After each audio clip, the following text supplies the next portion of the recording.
Hello brothers and sisters, welcome back again sa ating sharing for bread of God in the name of the Father, into the Son, into the Holy Spirit. Amen. Lord, nagpapasalamat ako sa iyo Lord dahil sa mga bagay na ipinagkaloob mo sa akin at kahit pa na alam ko na ako'y may pagkakamali at ako'y may pagkukulang, nanatili ho ikaw na nasa puso ko at lagi mo akong kinagabayan sa bawat araw. Lagi mo akong pinoprotektahan sa mga pagkakamali na aking nagawa. Lord, I'm so sorry, Lord.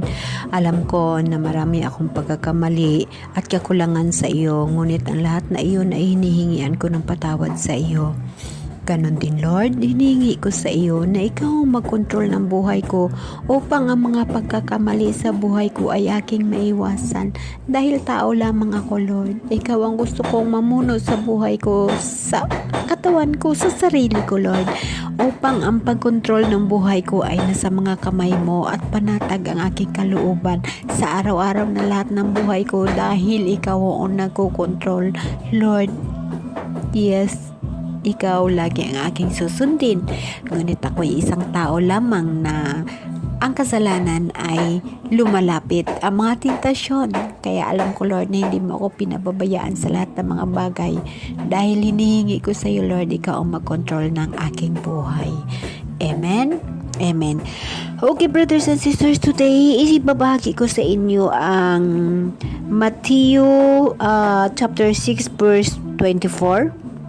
Ito ay lagi nating tatandaan na walang tao na magtatagumpay pag ang Diyos ay kayamanan sa mundo.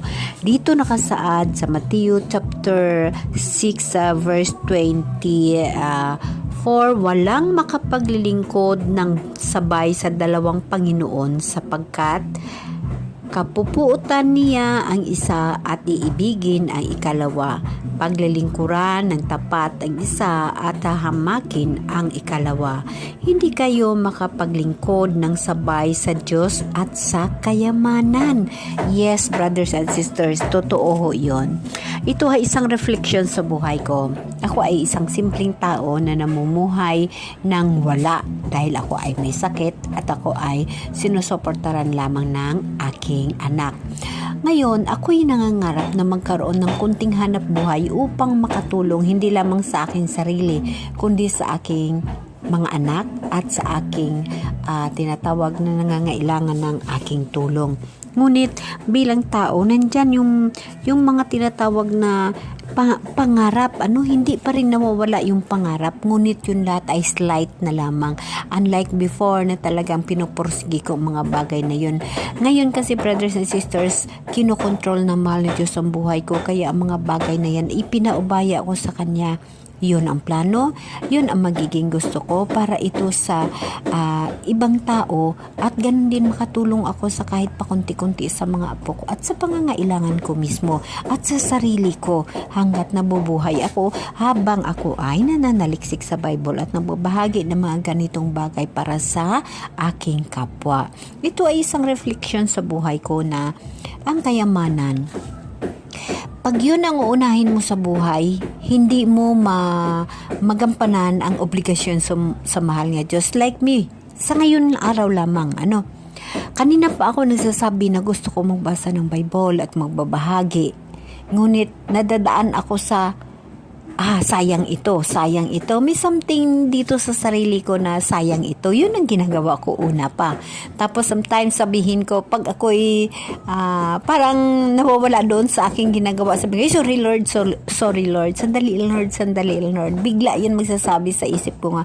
Pag si Lord kaya magsabi na sandali lang, Kaya hinihingian ko yun ng patawad sa mahal na Diyos. Brothers and sisters, gagawin natin ang mahal na Diyos na kaibigan, lalambingin sa ating pangangailangan at sa araw-araw para hindi naman nakakaboryo ang buhay, Yes, tao lamang tayo, kahit maka-Diyos tayo at kahit ang mahal na Diyos sa buhay natin, nandyan yung nabuboryo ka or naboboring ka sa buhay, Pero sa totoo lamang, kung tutukan mo ang mahal na Diyos at didibdibin mo ang ginagawa mo ukol sa Kanya, lahat kaligayahan ang iyong mararamdaman. Kahit di kayo umiiyak, ngunit ang kaligayahan mararamdaman mo sa puso. Yun ho ang pinagkaiba ng tao na may Diyos at ang tao na nakilala ang Diyos ngunit hindi itinalam buhay.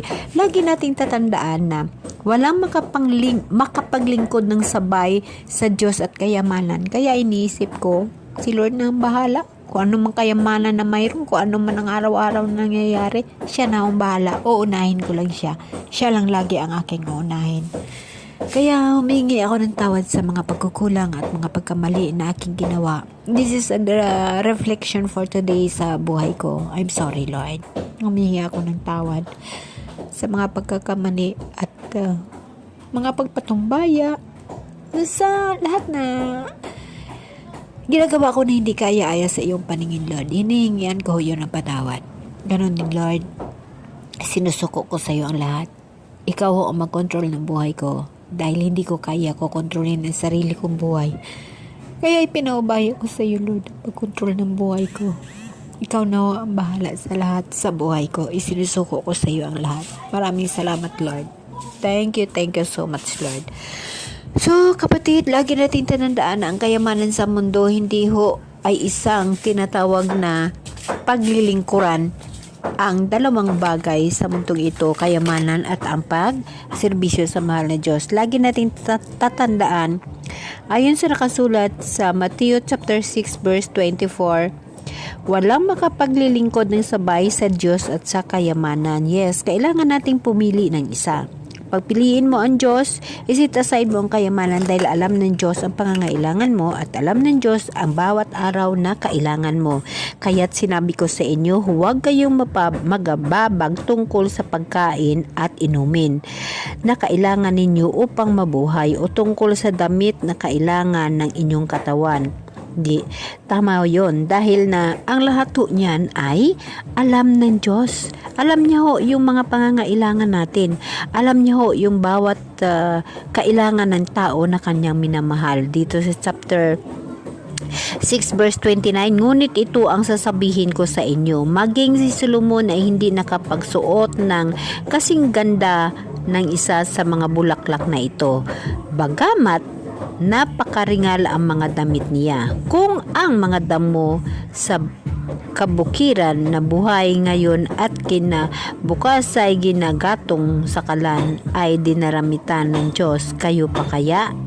Kay liit ng pananalig ninyo sa akin. Yes, tama ho yun. Sometimes sasabihin natin sa tao na kulang ang paniniwala natin.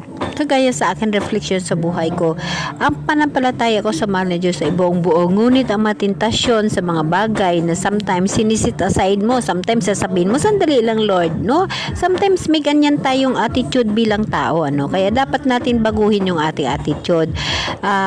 Ganun pa man, bilang tao, hindi ho natin maiwasan na magkaroon tayo ng mga pagkakamali, ngunit lagi nating tatandaan na ang Diyos ay lagi sa tabi natin. Handa ho siyang tumulong at handang magbigay ng kahit anong pangangailangan na kanyang anak na nananalig sa kanya at siya lagi ang inuuna.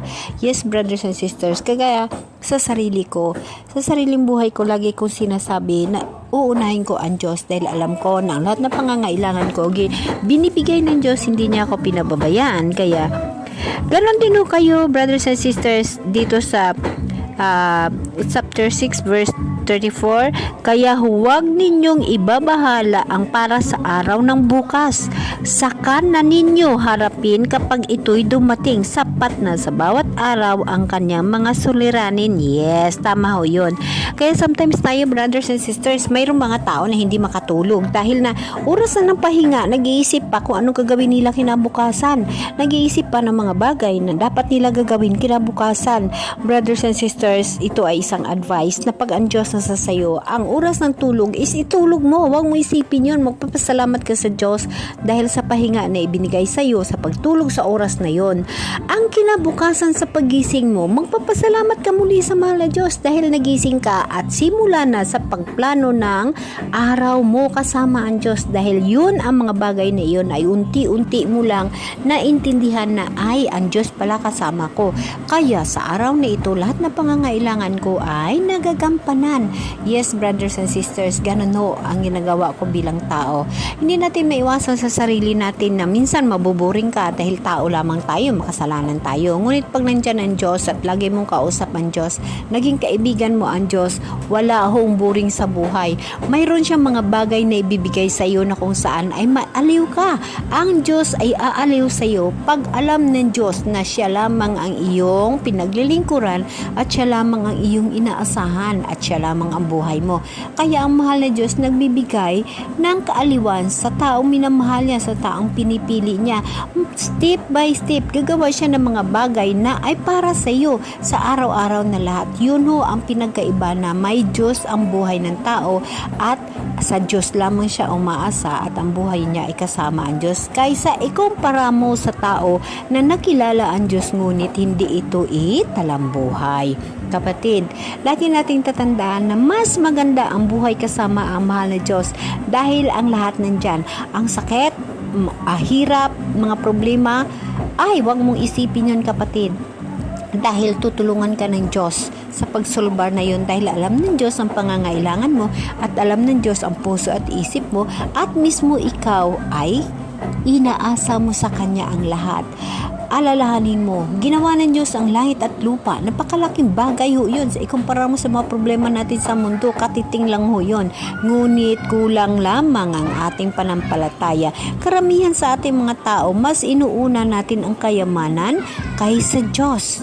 Kapatid, huwag mong unahin ang kayamanan. Mag-impok ka ng kayamanan sa langit. Huwag ka mag-impok ng kayamanan sa lupa. Ang Diyos, alam niya kung anong dapat gagawin sa iyo. Isuko mo lamang ang lahat sa Kanya at ipaubaya mo ang buhay mo sa Kanya. Kapatid, lagi mong tatandaan na pag ang Diyos sa buhay mo, siyang mag-aaliw sa iyo at magbigay ng kaligayahan at magbigay ng iyong pangangailangan. Yun ang isang bagay na ayaw ko mahiwalay sa Diyos dahil wala akong magagawa pag wala ang Diyos sa buhay ko. Amen? Amen.